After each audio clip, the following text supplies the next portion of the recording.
Thank you. Good evening, Holliston. Welcome to the August 24th, 2026 meeting of the Select Board. Thank you for everyone who is joining us both live and online. Happy to have everyone here. We have a very interesting agenda tonight, and we're going to jump right in with the very cool introduction of Sarah Scott, our new Director of Planning and Community Development. Sarah, we are so delighted to have you. Would you please come up and join us? And we'll learn a little bit about you. Shirley, are there any introductions needed that you want to brief us on? I would like to give a brief introduction. Hello, Sarah.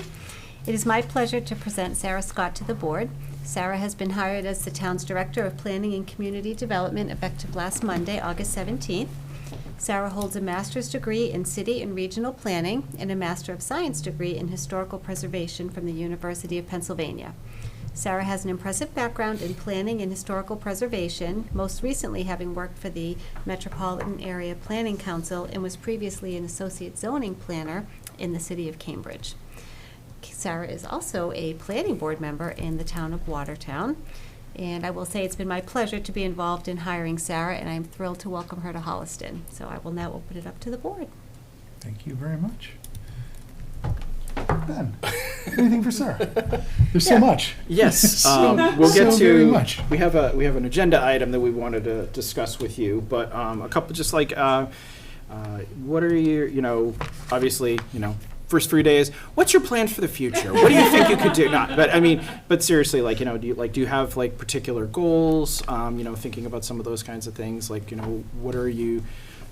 I'm sure a lot of what you're doing right now is just sort of listening and trying to understand sort of the landscape and things like that. Interested to hear what kinds of things you have there. And then on the immediate side, what can this board do to support you, whether it's stuff at town meeting in October or further beyond. And then also I will speak on behalf of the board, even though I probably shouldn't say yes, anytime that does come forward and there's something does come up, we're here available as a resource for you to support you in whatever way we can. So I'll let you take that for what you want and sort of introduce yourself or talk about whatever you would like to discuss for, the future of Holliston from where you're sitting. Sure, thank you. I really appreciate the opportunity to meet all of you and by extension meet the Holliston community. As Cheryl mentioned, I started last Monday, so I now have 6 days under my belt. So certainly don't want to make any big pronouncements about the future of Holliston because really it's not up to me to decide in a lot of ways, right? I think part of what drew me to this role and to Holliston was that the town already has a base of doing some of that visioning work through the strategic plan and the Envisioning Future Holliston Committee, and it was made apparent to me during the interview process that doing a master plan was something that was important for the community. And as a land use planner, that's always makes my heart sing because we love an orderly process where you have a plan and you make decisions based on the plan. So really right now I am trying to absorb as much as I can from the retiring town planner, make sure that I am up to date on the permitting process and that nothing's going to fall through the cracks with the transition. And then outside of that, I really am hoping to do, this makes it sound formal, but essentially a listening tour, right? So trying to talk to folks in the community, whether it's residents, town staff, board and committee members, but also talking to some of the regional partners and surrounding communities to really understand how they do things well, and if they have any hopes and dreams for Holliston, so that I can start to understand really what that kind of ecosystem of stakeholders is, because when the town is ready to move forward with the master plan, which I know we'll be talking about as well, I think it's really important to have a strong understanding of the community and who those stakeholders are, because then you have that foundation to move forward from. Sure. I think the other priority for me, which might be something that the select board can help with, is hiring for the administrative clerk position. Cheryl has been very helpful in that process, and her team as well. So we are starting with first round interviews this week. And I'm excited to be able to bring more folks onto the team. And that will also give me a little bit more capacity beyond the kind of day in, day out permitting work. Gotcha. So I've been on the strategic plan committee for a long time. I was help with the survey and things like that. So we have access to all sorts of information that if there's anything there that could be helpful for you, and I would probably bring up there. We have a meeting on Wednesday, and just trying to find a time maybe that you can meet the folks from the who are working with and managing the strategic plan. One's right back there too, Stacy. She's big on that too. So. But welcome. It's wonderful to see you. I'm excited to start working with you, and look forward to, all the fun stuff that we get to do with when it comes to zoning and planning. So, welcome. Thank you. Tina. Yeah, I have a couple of questions, but really they're curiosity questions. Just Sure. very interested to hear your thoughts and your experiences.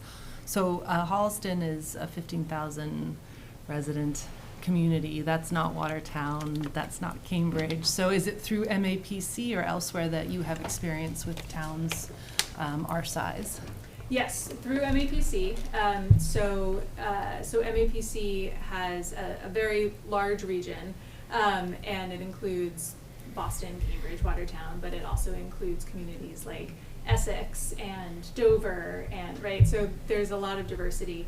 One of the roles that I had when I was at MAPC was I was essentially the liaison for all of the North Shore communities. Oh, and okay. so in that role, I was really the kind of first person that the town planners in those communities would reach out to ask questions, to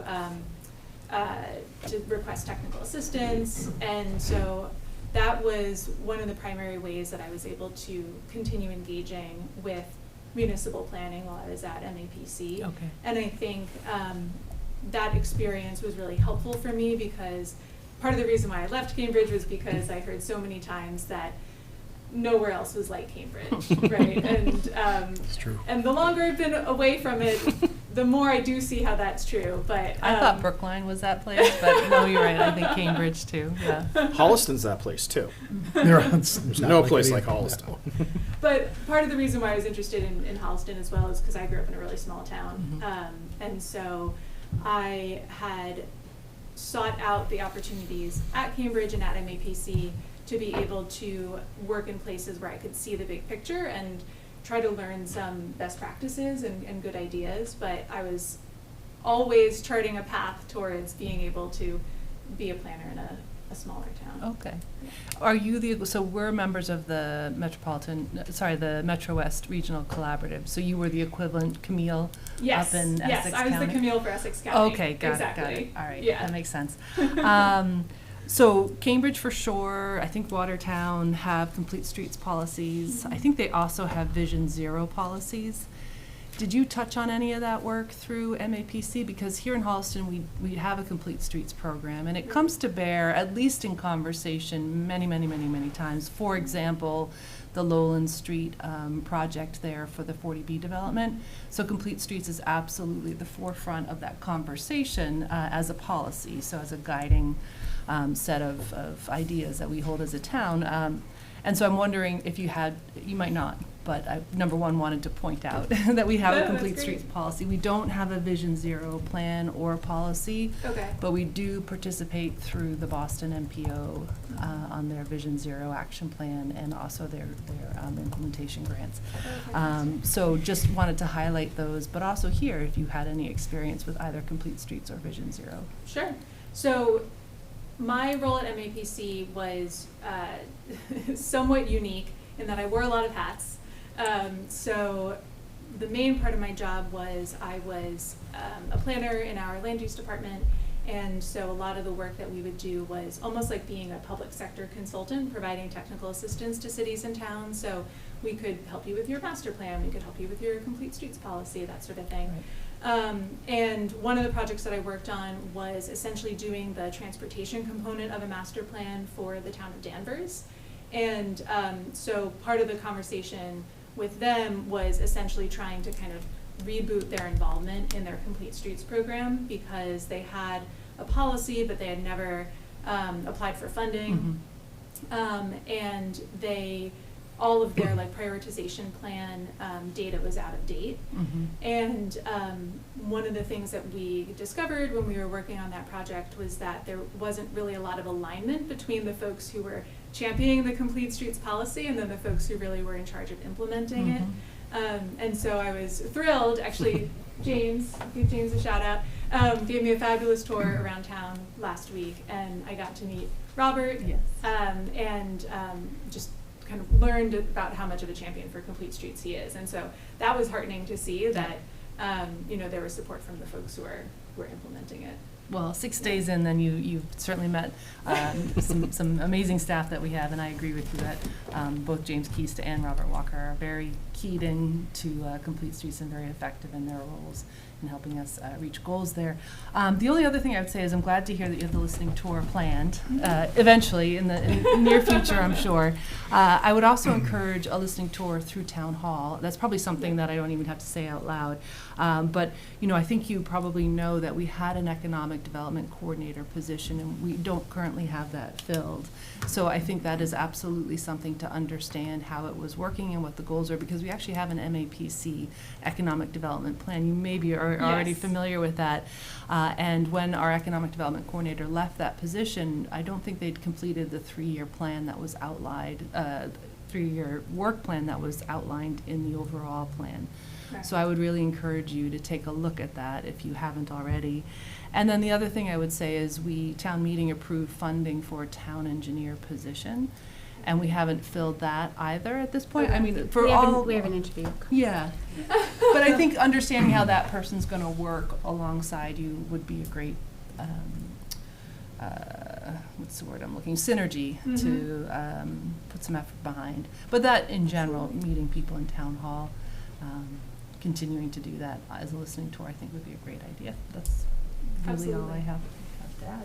Thank you, Tina. Yeah. Thank you. I won't belabor all those good points. I will say that I feel that Holliston's kind of on the precipice of a little bit of a revitalization. We've got some huge projects coming down the pipeline that are going to both challenge and grow what this town is going to be, everything from the TPW to a potential sewage situation to maybe a new high school, maybe some more 40Bs. I think it's just the one right now, but wait, is it one or two at the moment? It's just the one. There's yeah. three. Three in the Two of them pipe. are, one of them is only thinking with the ZB. I think the other two are approved.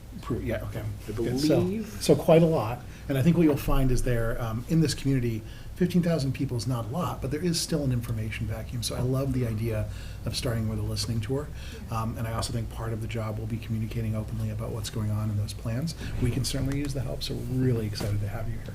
Absolutely. So, cool. So I think contingent with that, currently on our agenda, we have an item number 4 that I think we should move up to now, since Sarah is already with us. And I will pass the hot potato to Ben to talk about Sure. item number 4. Okay. So I guess there's a presentation that goes with this. Would you be able to pull it up onto the I screen? was not aware, but, Should be in the drive. oh, it is in the drive. Yeah. Yes, I can. So basically, I've been working with Glenn Brown, who's he's on Envisioning Future Holliston and the Economic Development Committee, and the two of us have been kind of talking through and trying to work on pushing things forward along with a master plan.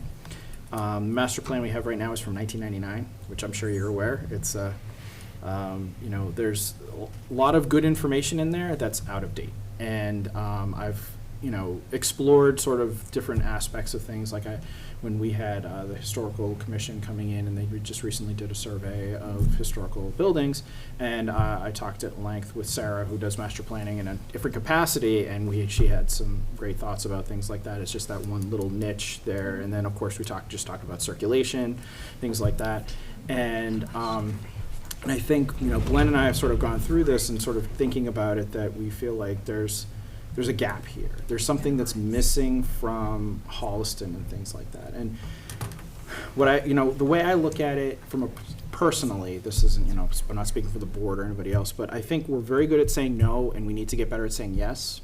And I'd like us to have more planning around what we want, not what we don't want. Yes. And I think that's why, we've seen that with the 40B in Lowland, because Lowland is an area that's kind of been a flashpoint for a lot of people. We have an aquifer there, a wellhead. There's a wellhead protection bylaw that's kind of been bandied about a little bit here.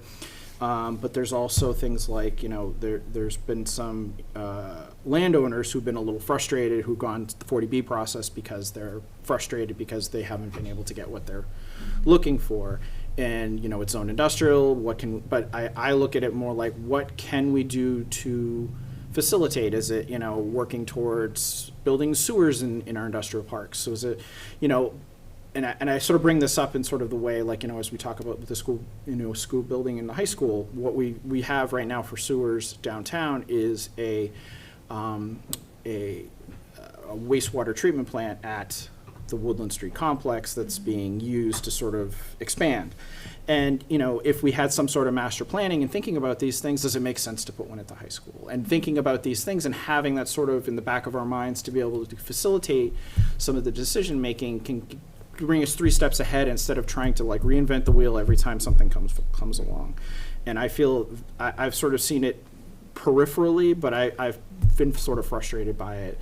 And I've certainly had conversations with, we see it particularly on the side of business owners and who are either trying to expand or trying to, maybe they're not. I've heard rumors, it's hard to quantify this, but people say that they don't want to come here because things are hard. Mm-hmm. But how do you, I'm not saying it's true or not. I just like, you hear these stories and things like that. And I think what I'd like to see through a master planning process, as far as I'm concerned, that's sort of the easiest way to go about this, is to facilitate what we do want, how we want to grow, what we want to look like, how we want to preserve historical buildings when it comes to building downtown with a sewer system versus having strip malls or whatever, and then or finding out what's good use within our industrial parks. How do we grow those particular areas where there's land parcels that are lying fallow that aren't doing anything. They're producing tax revenue for a piece of grass. So this is sort of a long-winded way of saying that I think we have an opportunity, and I'd like to sort of one of the things we've been trying to do, Glenn and I, is to try to talk to some boards and committees and things like that. It's hard in the summer because meeting times are limited, and plus we knew you were coming along and we didn't want to get too far ahead of ourselves before you came here, but having some of those conversations in advance. So I'm not going to go through the whole thing here. I wanted to bring it up just sort of to indicate that it's here, because this is like, there's a video about it in YouTube. Everybody's had it for days. We certainly can answer questions about it. I did share it with Sarah in anticipation of this conversation, just so she had a chance to put eyes on it. So I wasn't like, hey, look at this thing. You just arrived, and now we're going to ask you some questions about it. So what I kind of, with the board as well, but I guess I would start with you, is to sort of think about, like, we're talking about a master plan as sort of like a path forward for Holliston. What do we want to look like? What do we want to do? How do we implement a strategic plan when it comes to zoning, growth, whatever? And then as an adjunct to this is that, with the 25 years since we've had one, 27, 28 years since we've had a master plan, looking at potentially putting together a bylaw that says, hey, this needs to be on a regular cadence. This cannot be something that we just don't do for 20 years in the future. Now, I'm not like wed to the idea that, like, if we say, let's do the master plan and then do a bylaw, I'm fine with that. But I'd like to see progress. That's kind of my position here on this, is that I'd like to see us moving forward in some reasonable capacity towards real change in how we do some of these things. One of the things we point to as well is that, a lot of stuff is special permit. Mm-hmm. And I think, if everything's an exception and everything is on special permit, it's sort of like, well, what isn't? And that to me is sort of the big question that I think we need to answer. So I'm interested to hear, what do you think about, putting you on the spot, obviously, day 6 to say, like, hey, what do you think about doing a master plan? But then furthermore, do you think something like a bylaw makes sense? What do you think? What's your initial thoughts about it? The prototype that we used was Dedham's. Dedham has one that Glenn used, or changed some wording and things like that. But obviously, you're critical to this, so if you say, hey, let's change it and make it do this or do this, to if it can help you and sort of put some teeth behind things, that would be beneficial. So I'm interested to sort of hear like what you think about it, and obviously I want to hear what the board thinks too. Yep. But I think I'd start with you, just like, first pass on a master plan for Holliston and on a potential bylaw to keep it updated on a regular basis. Sure. Yeah, I would start by saying that you give lots of really good reasons why the town should do a master plan. And I think that knowing what those reasons are and having had community conversations around that is really critical, because I've been involved in master planning efforts at different scales with different communities, and what always makes the process more difficult than it needs to be is when a lot of people feel like they're starting from square zero. And so just the fact that there's been all these conversations and the presentations, and that it's something that's very public, I think is a great start. In terms of doing the bylaw, I don't know that many communities that have something like that. It's interesting because, I actually served on the planning board in my hometown, which is in New Jersey, and New Jersey has a similar statute to Massachusetts about every community shall have a master plan, but in New Jersey it's enforceable. And so you are required every 10 years to update your master plan. You have to submit it to the state, get it approved. And so I was involved in that process in my hometown and was very surprised when I came to Massachusetts and learned that that was not the case. And that, communities really don't have to have a plan, or they can have a plan and not have it updated. So in a way, I feel like you're bucking a lot of Massachusetts trends towards by kind of forcing yourselves to do the master plan, which I don't think is necessarily a bad thing. I would certainly want to talk to Jeremy, the planning director in Dedham, and get a sense of how that has helped them, or any challenges that's created. Okay. But I do think that the idea of doing the master plan first and then learning from that process and using those learnings to develop and then maybe implement the bylaw makes sense to me. Okay. Because otherwise I think you'd be putting the cart before the horse a little bit. Sure. And I think especially since there are probably a lot of folks in Holliston who were not part of the 1999 master plan, there's going to be a lot of folks learning and coming up to speed with that process who Yep. might want to weigh in on what that bylaw looks like once they have a better understanding. Yeah, most of the pushback I heard is it's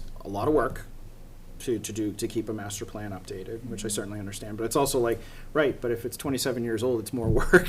But if we can if we're working on it every few years, it won't be reinventing the wheel. It'll be more of a part of the sort of the routines of things. Another person said to me it was something like it's a gimmick, was I believe the words that was used, that it's not necessarily a something that's necessary, and it's hard to sort of overcome that a little bit, but at the same time I certainly can understand that from the planning board does a great job. They're working hard. They're trying to do their due diligence and do the things that they're supposed to do when it comes to the projects they're put in front of them. But I also could say, like, but does every project have to come in front of you? Are there projects that could be better, or that also that can we be going out and seeking out some of those types of businesses or those types of things out there to be able to say that this is the right thing to approach with these kinds of things. So, but I'm also interested to hear what my colleagues on the board here think. In this, you saw the presentation, so certainly, you can ask questions. Glenn's more versed in the presentation than I am, because he's not here. No problem. But I certainly can, speak to pieces of it and things like that. He's the one that built the deck, so he knows more of the ins and outs and stuff like that. I think one of the things that kind of struck me in looking at this that really stuck out to me was when you look at, what was it? Let me just find the slide here. There was basically comparing, it was the 177 MBTA 3A communities. We have, us and Dunstable have the two oldest master plans in eastern Massachusetts. and I think, I wonder, when getting back to, recruiting businesses or bringing people in, are there things in there that we should be doing that we didn't do? Are there things that we could update to be able to make things easier for people to want to come and be a part of this community? So, I'm done. Thank you, Ben. Yeah. Tina. Yeah, I'm interested to hear from Sarah on two things, and then Ben, or if Glenn were here, Glenn, since you developed the presentation, I have a couple questions, thoughts on that too. But from Sarah, I'm curious, you mentioned in New Jersey they have, in the state statutes, they have a requirement that every 10 years each municipality updates their master plan. What was that like in terms of a funding appropriation burden or responsibility, or maybe it was nothing, but what did that look like, if you have any idea on, maybe you were 10 when you moved down to New Jersey, I'm not really sure, but if you have any recollection of how that worked, what was it like to live in a municipality as a taxpayer when every 10 years you're updating your master plan? That's a good question, and I don't have a good answer to it because I was quite young when I was on the planning board. I do think that part of the question goes to a little bit of what I think you were getting at, Ben, which is about kind of shifting a culture, right? And so I think to some extent in New Jersey and in other states where comprehensive planning is required, it's just a line item that you know to expect, right? Whether it's every year, every 5 years, every 10 years.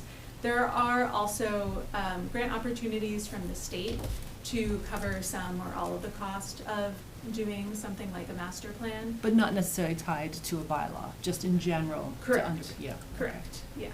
Perhaps when you speak to Jeremy and Dedham, that could be a question, because I think Sure. their bylaw went into effect in the early 20s, late 10s. I'll get you the date. 10s.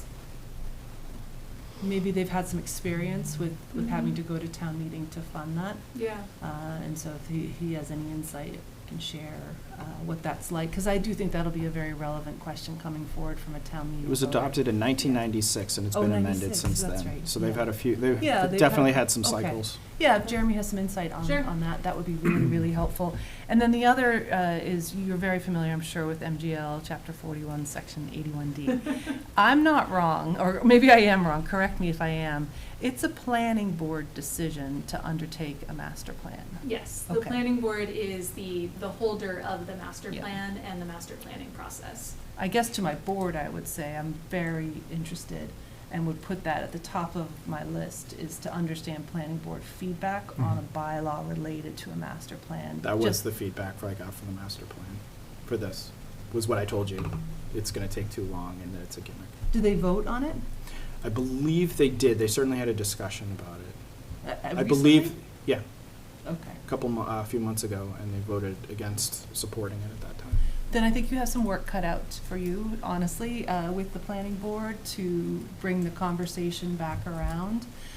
Because as a member of the select board, I would be really reluctant to take a stance on a bylaw like this if it didn't have planning board support, if that makes sense. And I'm not taking a personal opinion on that, I'm just saying in the role that I serve in here, not having planning board support with Mass General Law as it is puts me in a really uncomfortable position personally as a member of the select board to say I support this when law is this and the planning board's opinion is that, and now we're, as another independent elected body, weighing in on a matter of that sort of magnitude. That puts me as a member of this board in an uncomfortable position, so I think there's probably some work there.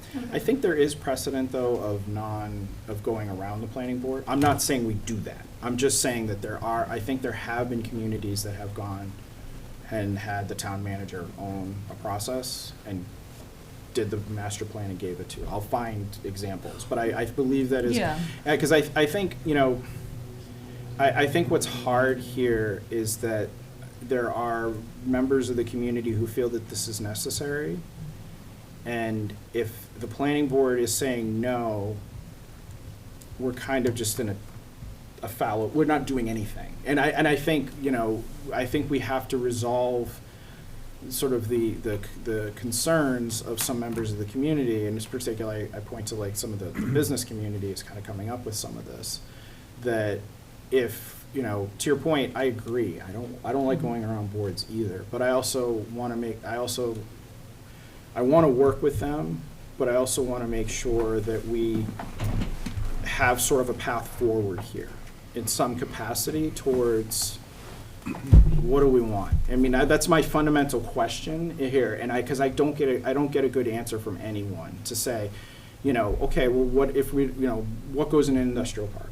What's appropriate? Right. We had 555, we had a whole huge thing about that, and we said that we don't want that. Okay, what do we want? Is it the 275,000 square foot warehouse? Is it not? And I think what winds up happening is that we take it as everything comes forward, as every project comes forward, and we evaluate it. Well, now we're talking about AI data centers. You're already behind. We're already kind of behind in those kinds of things. And, a shrewd lawyer might come forward and say, well, I can manipulate this. I can get around this because there aren't any rules to help with that. So I totally get your point, and I agree with you. I don't like going around it, but I'd also want to find a path forward with the planning board without.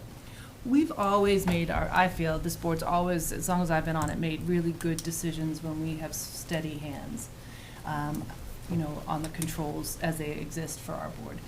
In this case, I think the steady hand says, give our new director of planning and community development, give them the opportunity to establish the relationship with the planning board, understand the culture of the planning board, and how they came to those comments of a few months ago, and then work with them, because I believe we wholeheartedly agree as a community that a 1999 master plan is not serving the needs in a modern world today. I don't think that's ever been in question, at least not in the last few years. Right. And I believe that to be true of any reasonable person, of which there are many that sit on the planning board. So I think steady hands gives our Sarah the time to Agreed. develop the relationships and understand the culture and work with that board to bring them to a point where you're feeling, because the other piece of this are staff recommendations. So when you talk about a workaround, we are talking about then relying, otherwise it's just the three of us and our opinions. We're relying on staff guidance.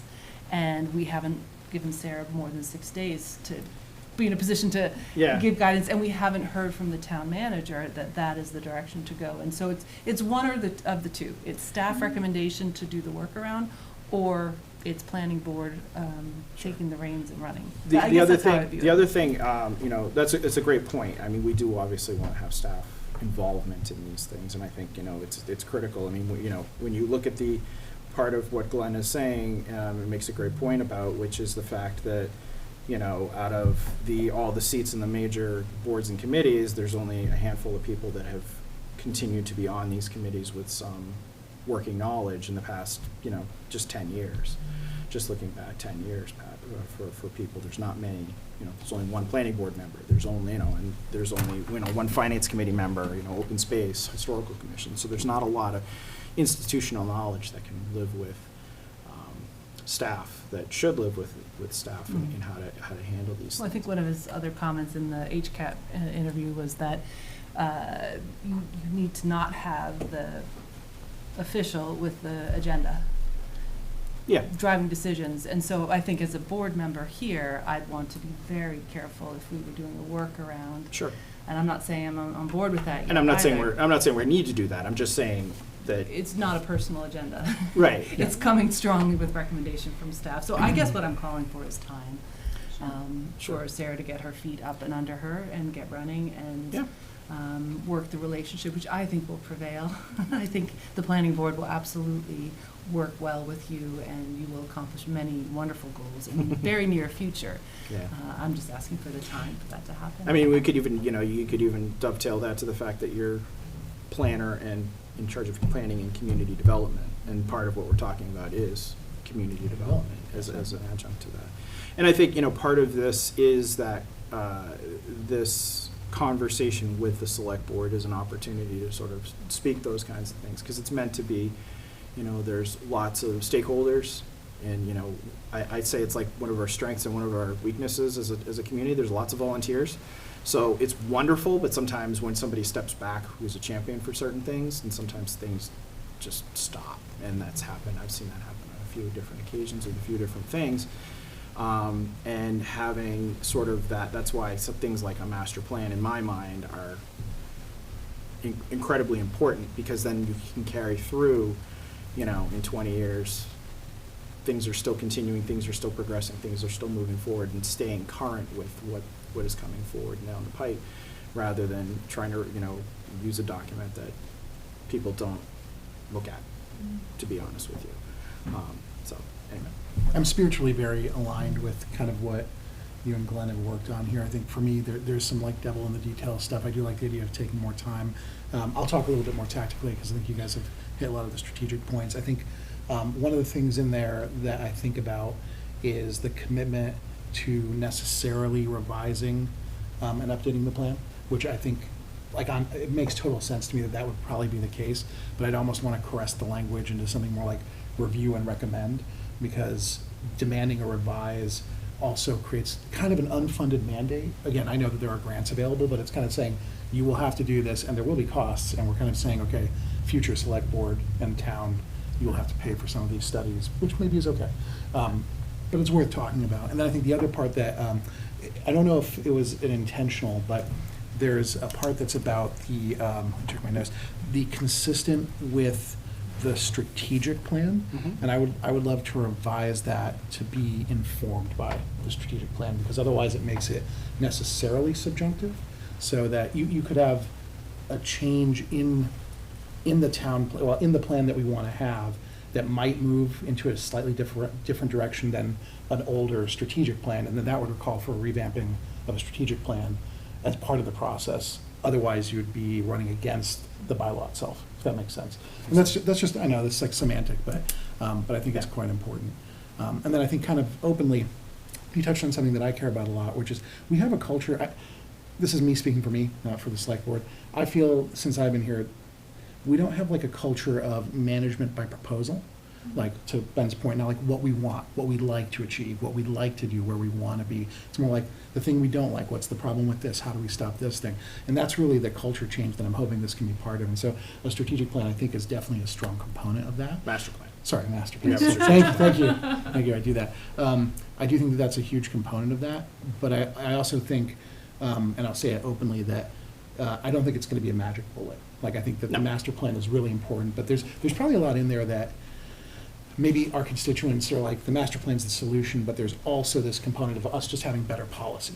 That, it's like part of that conversation, but not necessarily within the master plan itself. So I'm very strongly aligned to the spirit of this. I just feel like it needs some more caressing, and I like the idea of giving it some more time so we can work out the kinks. Sure. Yeah. And I think the two things I would say about that is, I think, your point about, that it helps make decisions. It's not necessarily a decision maker. I completely understand. But I think that also gets to the fact that I think we do have strategic plans in a lot of places. There's we have a townwide strategic plan. There's the police have a strategic plan. The library has a strategic plan. I think the Parks and Recreation have a strategic plan.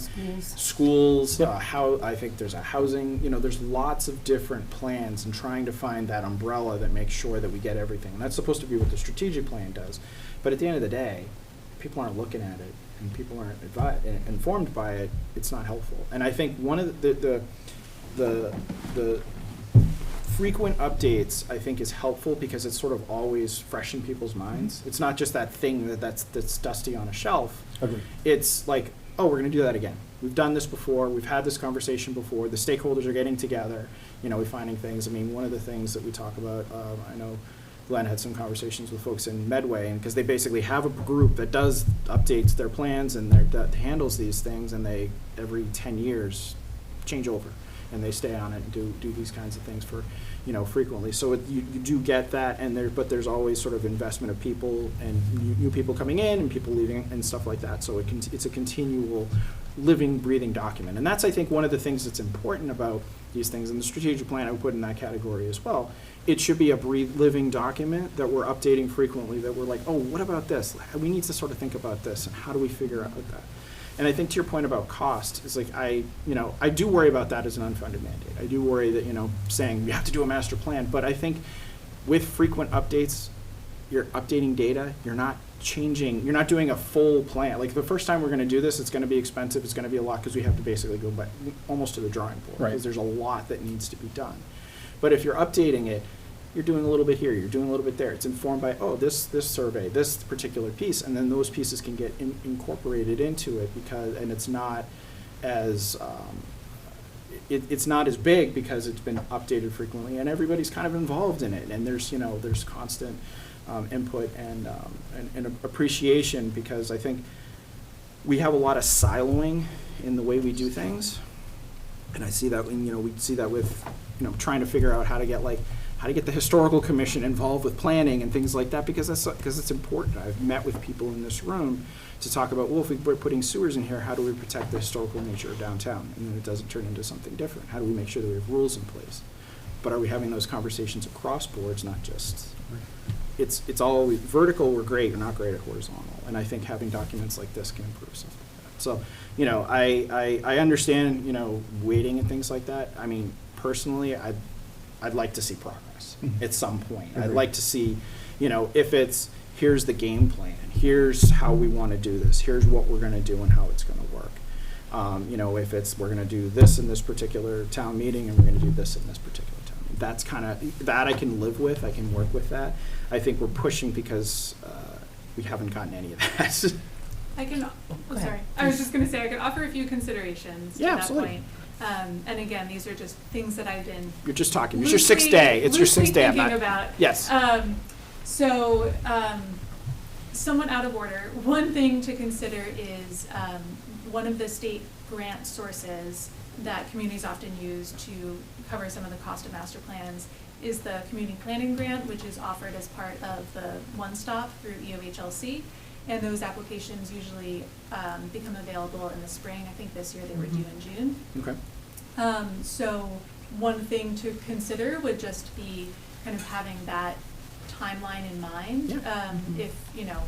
If the board wanted to pursue grant funding to cover some of the cost, in which case there would need to be community conversations and whatnot beforehand, and then I believe there's a letter of intent at some point earlier in the spring, and then you submit the full application. Sure. And then usually those decisions are shared in like September, October. Mhm. And then depending on how you want to do consultants, going out to bid, all that sort of stuff, you probably wouldn't get under contract until January of the following year. Right. And a master plan obviously takes years anyway. So like when you're going through the Yes. whole process, it can take a few years. Yes, definitely. So that's just kind of one thing to think about.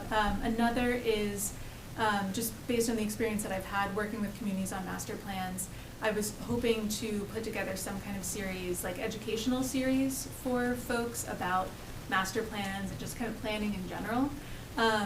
One of the things that I have found that's been helpful with other communities is essentially asking them to review master plans from other communities, and then just doing a bit of a strengths, weaknesses, what did you like, what didn't you like, just because I think sometimes folks have this idea that I think you had mentioned that it's a silver bullet, right? And it's going to answer all the questions, and then you start getting into it, and then people get really upset because they feel like they were sold a bill of goods because it's not the plan they thought it was going to be. Sure. So I'm happy to continue conversations with this board about what that could look like, whether it's conversations hosted by the planning board or, by me or you or somehow. HCAT. Yeah, no, that would be great. And then I feel like there was a third consideration, and It's okay. I mean, we're putting a lot on the table. We're kind of talking about a lot of different things. So, we're just having a conversation at this point. So. yeah. Yeah. Oh, I remember. The third thing was about just building those relationships, building trust. And so, I think especially for me as the planning director, who would, hopefully be involved in shepherding this project, I would want people to say, oh, I know Sarah, I trust Sarah, Yeah. and if she's telling me this, then I believe her. It's one of the So, greatest strengths, I think, at MAPC is that community engagement yeah. thread through everything that they do as an organization. So you're coming from a place that really embraces community engagement, which is, you touched on it earlier in terms of communication. Very, very welcome. And I just, Ben, I would just want to reiterate something you said, because I think we shouldn't lose it. The appearance and the reality of forward progress is what matters, really. Because I think that we have a lot of conversations in the hopper right now in this town, And I think there's a lot of people who are growing impatient for change, but sometimes that comes as a double-edged sword of being too reactive, making bad decisions, but wanting to move forward. And I think that in the next couple of weeks to months as we lead up to our next town meeting, there are people who are hungry for putting some quarter on the jukebox. Like, what are we doing next? And I think that that's really important. I don't think that a lot of people will be satisfied with, we get to the town meeting, we're like, we're still talking about it. Even if we might need to put a little bit of chum in the water. Yeah, even if it's like, here's a path forward, here's what we think we can do, here's how we think we can do this. And Yep. it could be an approach. I think people can get behind that and support that. Listening to all of this, I'm thinking too that we still have to hear from Frank, our town manager, on corrective steps to address the capital expenditure Yes, we fund. do. And so, as I hear that and think about that, I'm also wondering about the likelihood that there's money available for the start of a master planning process, October, perhaps even May. I honestly don't know the answer. A concern of mine would be if we move forward with a bylaw in October, and then we don't fund it fairly quickly in terms of next steps, right? So we have a bylaw that says must do, and then must do includes appropriation of large amounts of money. And we're not doing that in October, and we're possibly not doing it in May. We don't know. Yep. Then that sense of action that's not fruitful, what are Yeah. we're just, in a way, my concern would be that we're just fueling future frustration. So that's in the back of my mind. I'm not in a place today where I can say I'd make a decision based on that, No, but and there's we much won't. to But I would also understand. say, like, to your point, if we decided to go through something in October, we could certainly put a timeline and say, 5 years from the passage, we need to do this. Or, we could put something in language that could kind of keep us from having to fund it Mhm. at the same time. That kind of thing. We could certainly do something like that, Mhm. if that's a concern. So, yes, I mean, there's a lot more to talk about with these things, and I was excited to see you coming in at the same time that we're having this conversation. So, I appreciate the board talking about it, because I think it's some of this stuff I'd just like to have more conversations about, because I think we, to me, it's sort of it's a gap, and I'd like to It's a see huge gap. to look at and see if there's like a path forward, And I understand sometimes steps are incremental, sometimes they're not. But steps. But moving Right. forward, I think is what I'd like to see, and I think there's certainly other members of the community who would share that, even if it's here's a plan. Right. That can Right. certainly that I think is powerful, because right now we're trying to build it, and we don't we're not the people to do it. So. I think we have a wonderful example of progress sitting right here at the table. So Absolutely. I think we can end this topic when we're ready to tonight by saying we've got progress sitting right here at the table, and really excited to see Yep. how you launch yourself in this role. Thank you. To that point, Ben, since you brought the information to the table, I know you've been intimately involved in making this happen, is there enough information here from the board right now for you to feel like you've gotten what you wanted? Do you want to I think explore it's some more? fine. I think probably what I would do is, I'll reach out to Glenn and I'll talk to him, and I'll see if you have time, maybe the three of us could sit down and chat a little bit more and go into some more of the details and things like that. When you have a free moment, which I'm sure you have lots of at this point. That sounds great. I would love that. So it's wonderful to meet you, and I really appreciate you taking some time to chat with us today. So Absolutely. thank you so much. Thank you for making time for me on your agenda. Thank you, Sarah. We are really looking forward to having you here. Thank you. Cheers. All right, moving on then. Let's see. We are now moving to what was issue 2. So we are on continued discussion. Request to fly national flag of Brazil in Blair Square to commemorate Brazilian Independence Day. Cheryl, I'm not sure if you have a preamble you want to add to that or give us a little background. We can just pick up the conversation if you don't have that. Yeah, I think that we were just intending to pick up where we left off. So it's just to recap, we had an incoming request about potentially flying the Brazilian national flag at Blair Square. Last time we talked, and someone hold me to account if I'm getting this wrong, some of the issues surfaced was that, A, we wanted to think about it. B, there was, I think, an open conversation about the appropriateness of flying any non-U.S. national flag in a location that is owned by the town. I think that's maybe a little bit to discuss tonight. We didn't really get into that too much. And then I think there was an overall question of what would be the right process for deciding these issues. Should it be something that's a little bit more regularized instead of something that's really reactive, where people come to us with suggestions kind of on the fly? So I will park it there and see if any of my colleagues want to contribute to that discussion. Happy to solo if not. Ben, I would anything from you? say 2 things. I think one, to your first point, Mass General Law 264, Section 8 basically says that it's a fine of $20, but town, county, and state buildings cannot fly flags of other countries unless ordered by the governor or the, it's a visit, like a diplomatic visit to the community. This particular community. Right. Yeah. And so as far as I could say, that to me sort of puts us in a position where, as I read that it would be inappropriate and in violation of state law to fly the flag of any country that's not an American flag. And to your second point, a process I think, we had done in the past and we didn't do this year was a calendar. Yep. Of here are all the flags that are going to fly throughout the year. And we approve a calendar. And that's kind of the way we had handled that in the past. And we didn't- Seems good. Seems like a good idea. Yeah, because part of it is, with, talking to council and things like that, if you have sort of a process for people to apply, the challenge can become, you still wind up picking and choosing and things like that. It's government speech. We're allowed to say kind of what we want, but at the same time, we want to be mindful of the fact that, we want to be as open, as reasonable as a government entity. So that's kind of my 2 cents on Thank you. the 2 points you made. Appreciate it. Tina? 2 thoughts.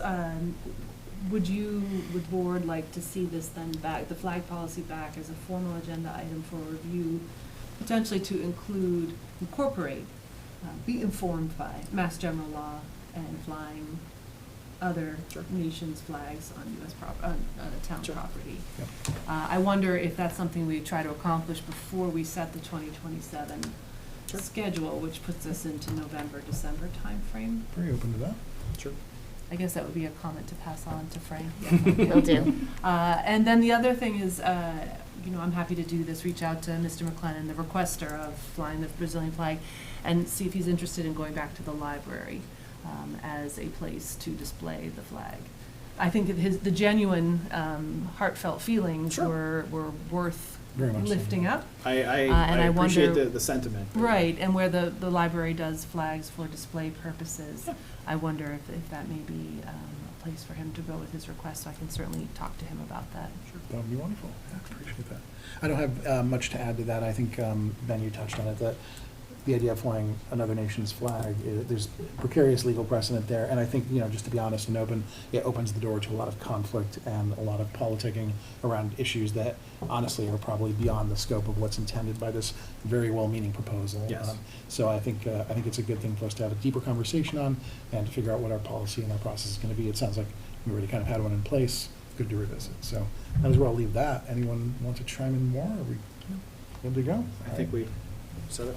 Notes to town manager. I will email Mr. McLennan and let him know the board's not gonna fly the Brazilian flag this year, and we'll open up the agenda item to revisit the policy for 2037. Yeah, Excellent. But I would mention the MGL 264, Section 8. Yeah. So he doesn't think it's an arbitrary board decision. Sure. Okay. Thank you. All right, moving right along. Formally number 3. Cheryl, would you like us to walk us through Yes. this fine piece of information? This is going to be the most fun of the night. Yes. Yes. Absolutely. And just so you know, any questions that you have that I can't answer, Frank will be available for me to No problem. contact, because this one. Phone a friend? Yeah, phone a friend, my lifeline. This one's semi-complicated, but definitely like the tactical work of a town. It is, it Yeah. is. So just a little bit of an overview is, in early 2025, a consortium of roughly 30 area towns began meeting to prepare for a renewal of our group's contract with Win Waste, who provides our trash incineration services via a contract dating back to January of 2008.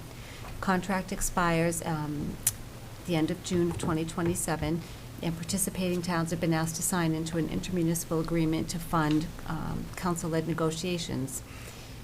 So I'm going to just kind of basically summarize this. Our Labor Council did not recommend that we sign this due to a technicality, but all the other towns around us did sign, and like Hopkinton, for example, they have the same council, they also agreed to sign it. Because there was a question about the cost not to exceed clause, that Medfield, Medway, Hopkinton, Millis, they all did sign it, and Frank's recommendation is that we should too. Okay. So I think that he did send you some information, right?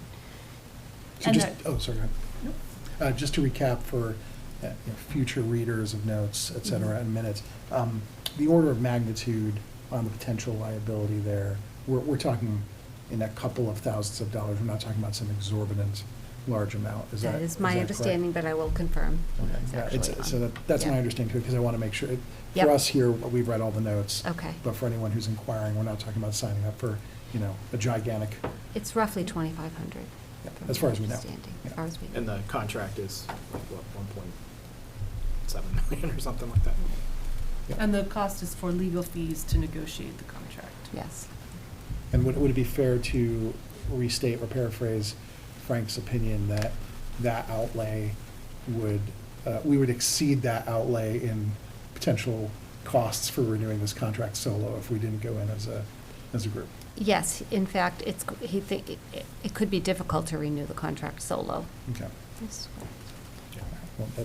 Well, very interesting points. I will turn it over to Ben. Any thoughts? How are we feeling about this? No, I think it makes sense. It's a small cost, and I think it makes sense to, because at the end of the day, it winds up being cost-effective for the town to continue that. And there is one other point to be Oh, added, sure. that there is a subcommittee of the municipalities that are leading the negotiations. So it is a dedicated. And they're team. active. Yes. Tina, thoughts? I think it's town council doing exactly what town council is supposed to do, review contracts and look for any possible liability within the contract. I think that's what they've done here. And I think our town manager has done exactly what he's supposed to do, which is filter that information, understand that information, and make a recommendation to our board for what is in ultimately the best interest of the town of Holliston and its residents. And so I'm more than comfortable with Frank's recommendation here, and also appreciate town council's review of the contract, make note of what they identify as language they'd like to see amended, and would prioritize Frank's recommendation. I agree. I believe that Mr. Gervasio gave this a lot of thought, and I am comfortable with his recommendation, given the relatively minor risk and the huge potential issues if we do not secure this contract. So, do we need a motion on this one, or is Yeah, I this? believe we do, because we have to authorize Frank to sign the intermunicipal agreement. All right, I'm looking for a motion. So I will make a motion to authorize the town manager to sign the related intermunicipal agreement for the wind waste wheelabrator service contract renewal. I will second that. All right, all in favor, aye? Aye. Yes. All right. And I also Alright. think Chief Cassidy doesn't let us burn trash here in Holliston, so we kind of sort of have to. Can we talk about it a little? All part of the master. No, because when your neighbor does it, Right. you're going to be very happy he said no. Well, so I'll leave that for a later time. All right, so, okay, excellent. We are done with that point. I think, Cheryl, was that all we need for that? Yes. All right, great. Excellent. Thank you for guiding us through that. Much appreciated. Now, we've already done, and we are now going to 5. Cheryl, Yes. you're up. Okay. Do I have, it looks like I have copies here, or should I get them out? I think I emailed them to you a Okay. while back also. Okay. But those are copies of what you Do had. people want paper copy? Because I have 3 copies here. Okay. I come right. I You got it? emailed You got it? Okay. everybody. Good to yeah. go. That's Yeah. fine. Just checking. Thank you, Ben. Yeah, yeah. So when I came on board, we've been recruiting for multiple positions, and one of the obstacles that became apparent immediately was that our vacation policy, we have 2 benefits that I'd like to talk about that I propose that we update. Our vacation policy was hindering our recruitment efforts. We had a policy where we allocate vacation, the way it works right now, on July 1st of every year, okay? And for your first year, and it's very complex, Tina, I can see that. No, I'm No. having a personal thought as Oh, you're okay. speaking. Please continue. No, okay. And for the first year, it's prorated, and so a new hire would get, like, for example, someone that was hired now would get less than a week next July and not get the second week until the following July.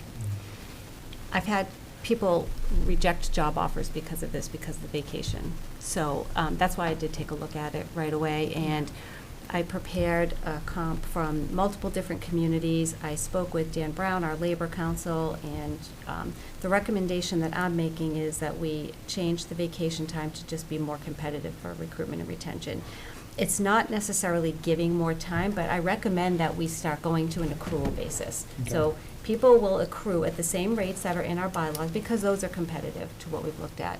But I think that we should allocate the time monthly, so we don't have anyone waiting a year and a half for 2 weeks of vacation. It's just not reasonable in today's market, and the workforce they care more about those benefits like time off. So that is my recommendation for the vacation time. And I also recommend that we consider increasing personal time. Right now, we give 2 days per year, and of the neighboring communities that I showed you, it is definitely the lowest. I mean, we have some that go up to 5, Medway gives 5, some give 3, so I thought 3 was somewhere good in the middle. We give 2 right now. I think 3 is competitive and reasonable. We also give our personal time on a calendar year, and our vacation is given on a fiscal year. And I recommend, for ease of administration, we roll everything over to fiscal year. And so the plan I propose to bridge that would be on January 1st of this year, we give everybody 1.5 days. And of course, part-timers, it would be scaled down and prorated. And that would get them through till July, when everyone would get the 3. And then we convert to a fiscal year basis. Again, it's no cost to the town, really. Personal days are not paid out if someone leaves. There's really no financial risk to that. But I think it is better, makes us a more competitive employer for people to consider. So, I also had some recommendations on that I don't have to propose to the board yet. Just a quick pause. Yeah. I see you chomping up a bit. Do you want to get in on some of these questions, or do you want to wait until? Questions no, first, by all absolutely. means. All right, good. The base was, we just got back from time off, from Oh. vacation, family time, and I had to work 2 of those vacation days. Oh, 2 of no. those time off days with my family, I had to work. Well, they're all on vacation because I have not yet accrued my vacation time. Oh, my and yet goodness. I've been a 30-year-plus working Wow. professional, but never in a job long enough to I didn't mean to put you on the spot. It just looked like you had a question. No, well, that you it was wanted to- emotion, really. Yes, Roger that. and I, thank you for finding such a small but very meaningful change that affects people's lives in very significant ways. That was the And immediately, reaction. too. Yeah. Yeah. Yeah. It became complex because people would ask if we could, make exceptions, and I'm always concerned about internal equity. Sure. You have to treat everybody fairly, and I think this is the best way that I could think of to accomplish this. Thank you for the effort. Anyway, please continue. I didn't- Yeah. Oh, no, sorry, that's my okay. interruption. And I think that we talked about some other language that I don't have ready to propose yet, so those will be forthcoming. And those are just a few Additional tweaks and updates. definitions, yes. And our Labor Council is going to update the bylaws if they are approved for us. Ben, thoughts, questions? Just one quick question Yes. here. I seem to recall that that where you came from in Medway, they don't necessarily have all the bylaws spelled out, approved by town meeting for Correct. personnel. It's all approved by the town manager. Do I have that Yes. correct? That is correct. They have a little bit of a different version of the Town Manager Act. Okay. So their town manager has entire personnel control. So if Okay. I wanted to change something there, it's literally, we could just change it in the personnel handbook, and that's it. They don't have a personnel bylaw. Okay. I guess my question for you along that line is that something that the town of Holliston should look at in having a little more flexibility rather than having town meeting approving personnel, all these kind of the specifics? That is absolutely my recommendation, just because I've seen both sides in the ease of Yeah. administration. And Yeah. when we have these kind of things, it took me the 7 months I was here to fill a library position, Yeah. multiple people, and that was always in the back of my mind, this would be so much easier. if we Because you could just talk and fixed say it. hey, can we just fix this? Right. And I guess then, my other last question about this, just to beat this dead horse, is that, what is the sort of the oversight of that for the town manager? Is it basically does he have to bring it to the select board? Does he have to present it? I think just making sure that there's sort of a little bit of hands on some of those things. Yeah, there are various levels of authority that you could provide to the town manager. And Frank and I did have a conversation with Dan Brown about this and talked about some small things that we could possibly get onto the town manager's plate and off of yours. It can be as little or as much as you want, but it involves going back to the Town Manager Act that Sure. was in Yeah, yeah. updating it. So Right. it's a bigger process. But Yeah. the way it is in Medway is they have a charter that the town manager has full administrative control of all personnel matters. Okay. Yeah, And without involvement of the select board. Okay. Okay. I don't know if we'd be able to get to that, but I'm just. Exactly, and that's what Dan was saying, is Yeah. like, that it would take some time, he thought, to get to that, so. Yeah, I mean, but I was just sort of thinking, it just seems like cumbersome to try to do this stuff through a town meeting vote. Yes. And, you could have sort of things that could run up against, personal acrimony when it comes to, municipal employees that, that doesn't necessarily Absolutely. make sense when we're talking about an employment decision. Mhm. And, sometimes, I mean, I felt that way just like when we were signing payroll, with warrants. There was Yes. just like, we're signing payroll, and yet, is that really appropriate for a select board to be doing, which is, so, yeah, I think that might be something to think about. Absolutely, and for I a think future that, date. I encourage you to have a conversation with Frank, and he can share what he heard from the Okay. Labor Council, because we did discuss it at pretty great length. Great. Ben, that's you sitting on Thank both you. sides of the bylaw issue. What do you mean? Add one, remove one. Balance. Yeah. It's all about the balance. Well, I mean, it's sort of a bigger change, because you would be removing, but you would be putting it into an act with the state. Tina, any follow-ups? No, just the gratitude, appreciation for small tweaks, but again, very meaningful for the employee who benefits from them. So thank you for always having the employee You're welcome. in full view. We benefit as a town when that happens, so I appreciate it. Thank you, Cheryl. And so this was meant to be just mostly a review today. You said there's some language that you're still working on It's- for the actual potential bylaw change. Yeah, those were the two main ones. The other is, it's going to be pretty minor. It's just going to be a change in definition. And I don't think that needs to go to the select board. I think that this will all go to town meeting, but he wanted to talk with you about these two Sure. Excellent. substantial changes. And Frank's already given you feedback on these proposals as well, and this, Frank has, yes, he Right. approves them. Labor Council has approved them as written. Okay. Yeah. cool. Thank you very much. You're welcome. Appreciate it. Ben, if we do pick up the thread here, that the personnel bylaw in time is obsolete, is October an opportunity in the Mm. warrant article description to sort of reference that, to sort of lay Yeah. some groundwork for, we're making these amendments I to like that. modernize, but future modernization may likely include elimination of the bylaw or significant change that gives more authority to something to that effect. You've got folks' attention, they're reading it, is that? Yeah, I Maybe think- it's not, but just. Well, I mean, I you know, think, from a when you balance. just think about it from an organizational perspective, you'd want to be able to have the person in charge of the organization able to manage those types of things. You wouldn't necessarily, I think it's a little bit of an outmoded method of using town meeting, because I think town meeting is not the most appropriate forum for talking about vacation time for employees. Right.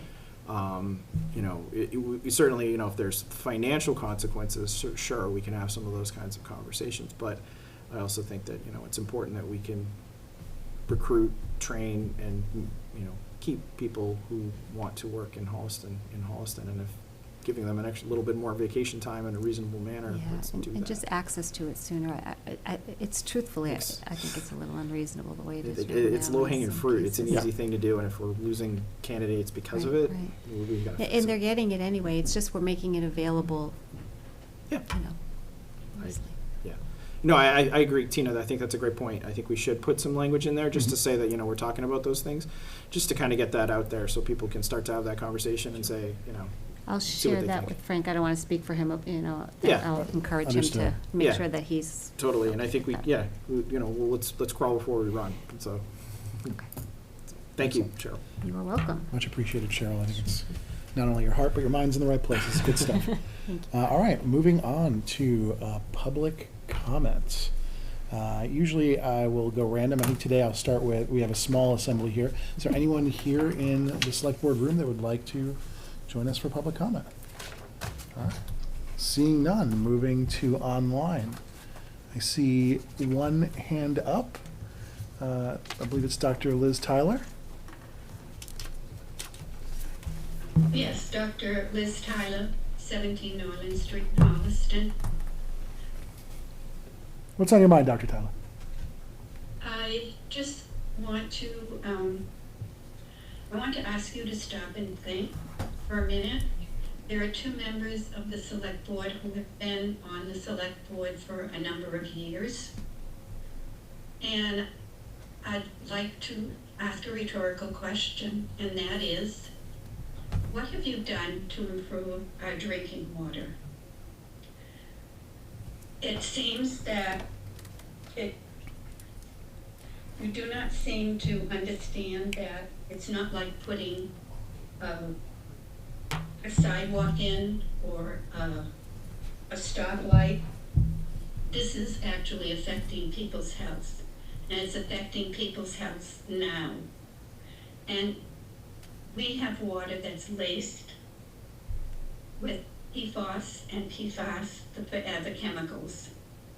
And at your meeting earlier this month, you expected people to drink this laced water for 5 more years.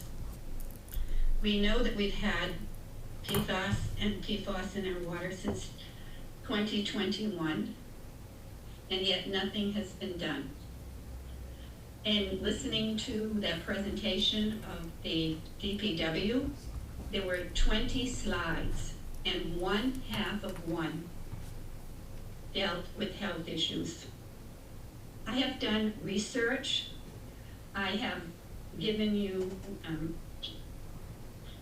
the source of the research. And I think that it's important that you think that people right now are drinking water laced with PFAS and PFOS. And are we going to be known as the town in the Metro West District that has the highest level PFAS and PFOS, forever chemicals?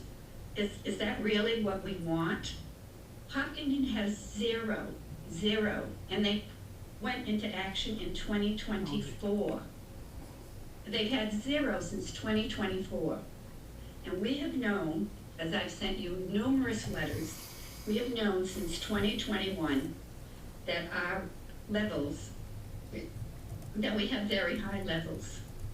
I have left you with a slide sort of presentation that I just need to stress. I don't seem to be able to communicate with anyone in this office that water is important, and it's an important responsibility. And at that meeting, it was like, we're meeting an EPA standard. You're not even meeting the EPA standard. The EPA in 2024 put out the standard of 4. When EPA goes from 20 to 4, there must be a major health reason.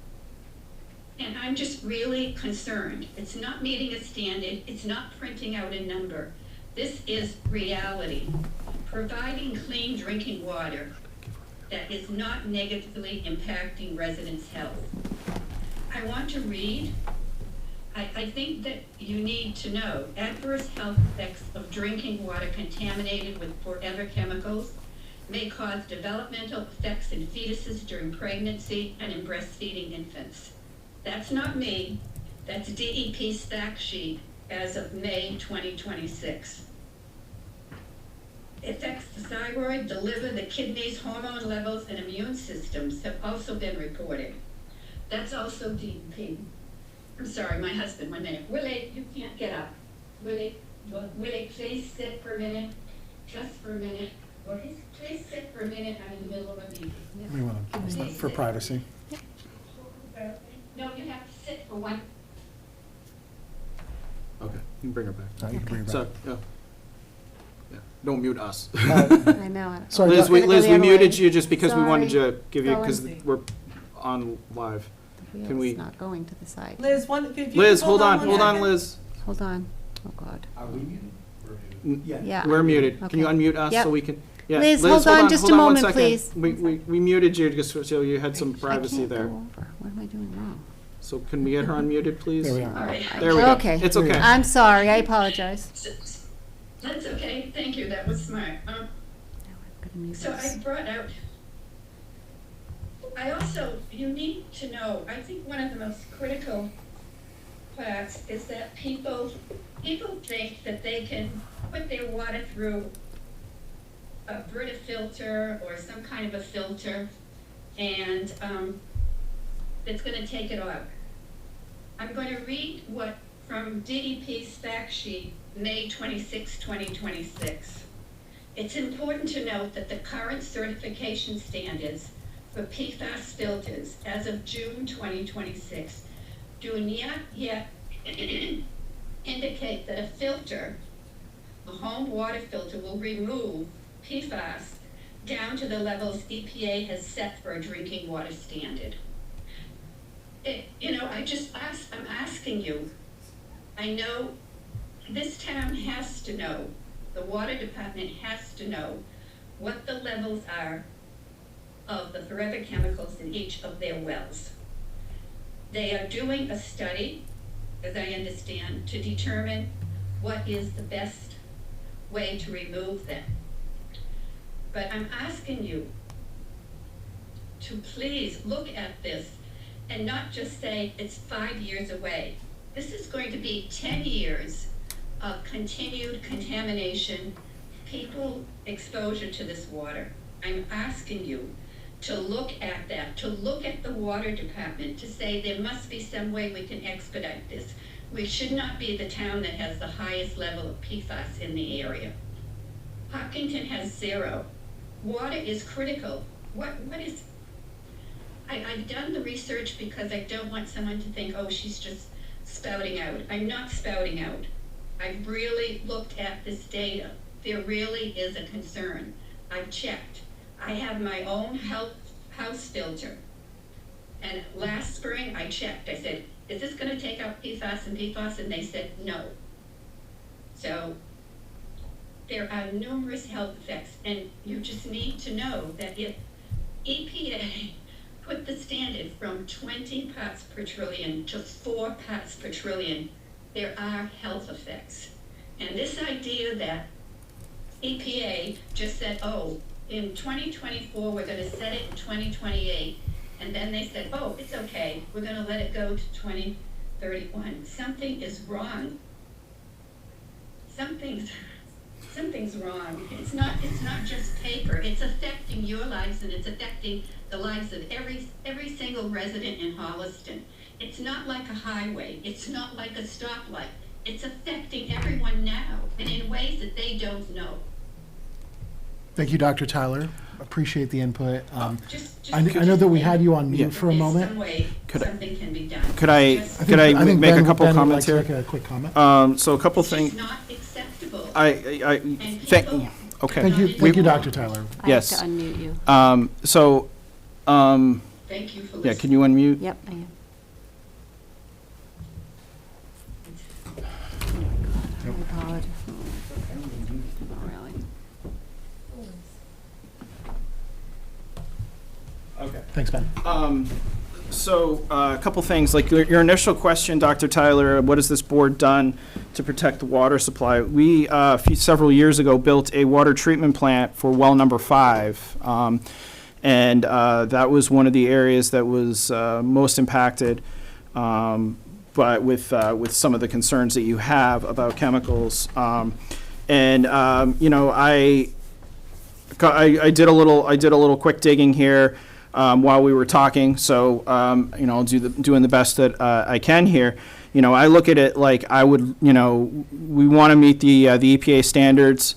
We want to be able to hit those numbers and get the below, because I mean it's the law. But also, to your point, it's a matter of health. But I also want to make sure that we're doing the right thing in the right place. I don't want to just throw money into a well, if you will, in hopes that it will fix it. I want to make sure that we're targeting the right places with the right implementation to fix it, because we do have a number of wells which we are addressing. And if, for example, well number 5 had more than well number 6, I would rather see well number 5 get stricter and better media to be able to handle the PFAS and to ensure that we are putting what we need to do in the right places. And so, you know, I do share your concerns. I want to make sure our water is healthy. It is important, but I also want to make sure that we're doing the right thing in the right places, because we also have a fiduciary responsibility to make sure that we're spending the money of taxpayers and water ratepayers to do the right things in the right places. And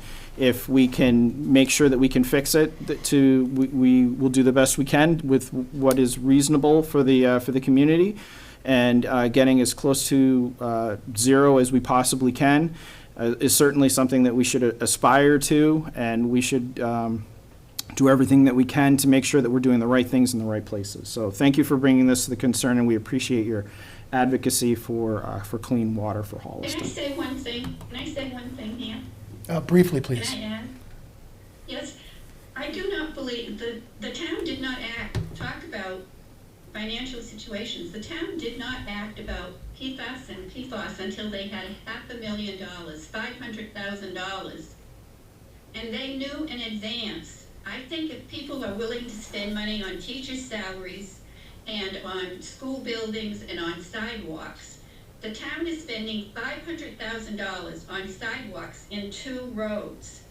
I just think people would spend the money on the wells. And I think that, yes, it should be done correctly. But why is it that other towns can do it and Holliston can't? And that there's just this laissez-faire attitude, as if reports are just, they're printed, then they're okay. And we're gonna wait till 2031? No, this is not you cannot buy help. You cannot buy help.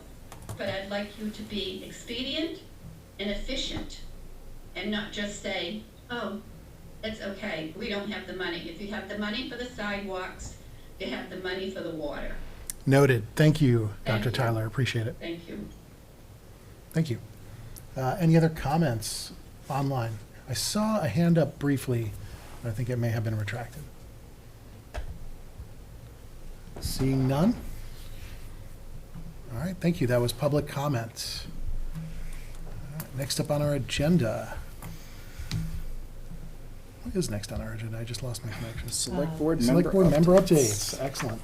Let's begin with Ben. Ben. Just, I guess I would say 2 quick things. Envisioning Future Holliston has a meeting on Wednesday, Excellent. continuing updates on things, and I think the master plan bylaw will be a topic of conversation on Wednesday evening, as well as a wellhead protection bylaw has been a topic of discussion, so that will probably come up as well. There was a forum a couple weeks ago that I couldn't attend because of the other update, which is the school building committee met a couple weeks ago, and I brought up with this board's questions about process for adding new members to the school building committee. How did that go? Well, because it's not an agenda item, there's nothing to report. Other than that, I brought it forward Excellent. for future discussion. So it'll be an agenda item next time. So it'll be a little while, but it is what it is, and it's fully seated. So I'm not super worried about if we have to wait a few months, and this is going to be an ongoing thing for a few years. So we brought it forward, and we should have updates soon. Excellent. Thank you, Ben. Thanks. Tina, anything you would like to add? We got some notification that the 9/11 awards will be on September. Just saw that. That's a Sunday. I just checked my calendar. Is there intention for either of you to attend? Yeah, if I can be there, I'll be there, but I'll know by the end of day tomorrow. Okay, all right. My calendar also looks free. So, Yeah, it'd be great to go. Okay, all righty. And I wanted to share, I don't know that I provided this update 2 weeks ago, but the Housing Trust met. We changed our name to Affordable Housing Trust. I need to get that formalized. We heard from the property owner on South Street, the old Campersall baseball fields, and his goal of doing 40Y development. So 40Y being a subset of the Chapter 40 housing regulations, A lot of letters. rules, laws, whatever. Well, what it allows for is greater density. And so he's asking for town meeting approval of 40Y zoning for that property. So there's a lot to understand and pull apart. I bring it up, number one, because Sarah Scott will Right. take that on Yep. in her new role, but also the neighborhood, the family, Campersall family, I believe, have reached out to share some context and history. So there may be chatter about what's going on South Street, and I guess I would just preface all of that by saying it's an ongoing conversation. There's a lot of interest, and welcome any feedback from neighbors on their views on what's going on down there, what might happen, history, whatever they want to share. This doesn't need to exist in a small corner of conversation in town hall, this can certainly be a broader conversation. So appreciate folks weighing in with their thoughts and opinions and history on the site, because it is actually an interesting property in terms of how it was. There's a lot of camper stalls. There's a lot of camper stalls, yeah, but the use of it as a baseball field. I don't follow baseball, but I know people are passionate about it, so I bring it up for that reason too. And then the school building committee, select board, school committee memorandum of understanding, I think at this point is just on hold. Okay. One of the biggest things that it would tackle would be the appointment of new members. So given that there's an ongoing conversation already, I'm just gonna put it on the side. So you won't be hearing any more updates. And I'll let the school committee folks that I've been talking with know that too. Let's just put it on ice Yeah. as the school building committee gets up and running and maybe. Yeah, revisit I its think, you know, purpose. that'll be able to happen. I think it was August, there was a couple deliverables, so those Mhm. became the priority. And I think there's a little bit of breathing room until like November, so I think there might be an opportunity to get that hashed out like in the next couple months. If there's a value, if the school building committee sees a value, I think the select board sees a value, the school committee sees value, I just don't think it's a very passionate point of view, so let's not. These things are always easy until we need them. Right. Like we can, it doesn't have any, you know, to your point, like we'll say like, oh, everything's great, and then suddenly we need it, and now we have to figure out a solution, so. Okay. I will push to make sure that we kind of, on the school building committee side of things, like, you know, depending on how things go, to your point, we can get like, hey, let's move this along, so that way we're not sort of stuck in a limbo when something comes forward, so I'll do that. That's all I got. Thanks, Tina. Thank you, Tina. And then on my end, I'm working with Frank to create kind of a one-pager policy outline document for discussions we will be having shortly about potential policy ideas that we have for the next coming few months. Looking forward to that conversation. And I think that's really it for me at the moment. Trying to see if there's anything else that we need to cover. No, I think that's it for me in total. So moving on to warrants. Okay. Warrant time. I've got 3 warrants. 2 are August 10th. The first is $705,514.19. The second is $1,196,174.28. And then a warrant on August 17th is $1,131,515.83. All right, thank you very much. You're welcome. Is everyone's satisfaction? Good? Good to go. All right, moving right along.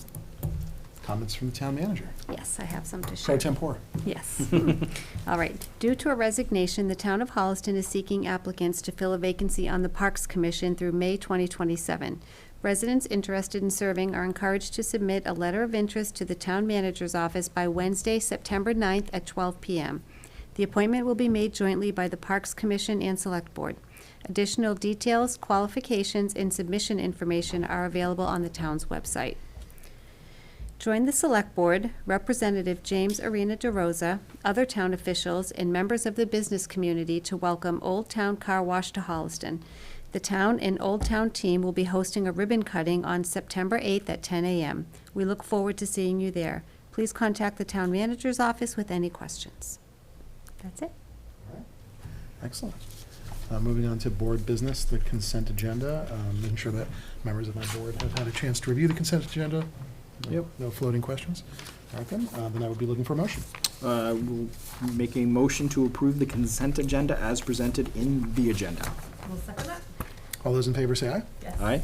Aye. Passed. I think that is all. We've It's all reached the regular end. business. That's excellent stuff. All right, anything additional for other business? I'll move it down. Nothing from you? What Tina? are we doing this Friday? So I believe we will be meeting, and I think this will be public, obviously. I Has to think be. Frank has, yes, must be by law. Frank has mentioned 2 p.m. Okay. as a time to get together. He's going to make sure that's the case. We'll know in the next 24 hours, I think, whether or not it's going to hold. And we'll be getting together, and then I will send out via Frank a basic outline for one-pager briefs on policies that we might want to pursue. Everyone is to come with those ideas that they want to pursue, Okay. articulated that way, and then we'll go through that list, prioritize, have discussions about puts and takes, which ones we think are most important, maybe have substantive debates on each policy if we want to go that far, and then that will theoretically yield an agenda for the year or even for a shorter term. You would like board members, with Frank's assistance, to write one-pagers?